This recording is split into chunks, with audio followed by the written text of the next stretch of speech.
If you're behind on everything, rent, bills, debt, it feels impossible to catch up.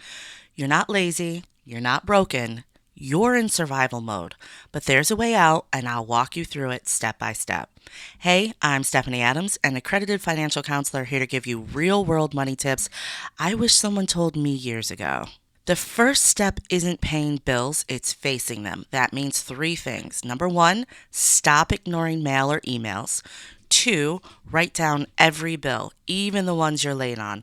And three, be honest about what's past due versus what's current. It feels scary, but avoidance keeps you stuck. Putting it on paper is how you take back control. When you're behind, survival comes first.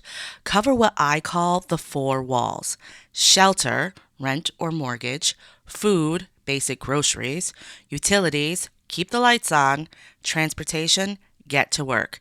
If these things aren't covered, nothing else matters. Now, stop the bleeding. You do that by freeing up cash fast. Number one, pause debt payments if your four walls aren't secure. Your credit score can recover. Losing housing and power is harder to fix.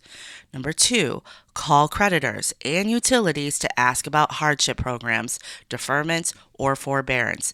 Many will pause interest or extend due dates if you ask. Number three, bring in cash quickly. Sell items you don't need, pick up a side gig, even temporary extra hours. A few $100s right now can give you breathing room. Next, stop money from slipping away without your control. Turn off autopay on non essentials. Cancel or downgrade subscriptions. Use cash or debit only. No more charging survival expenses on credit cards. This makes sure you decide where every dollar goes. With the bleeding stopped, you can build a reset plan. Keep your four walls covered. Funnel any extra cash to the most urgent bill, not all at once, one at a time. When essentials are stable, restart minimums on debt and begin to catch up.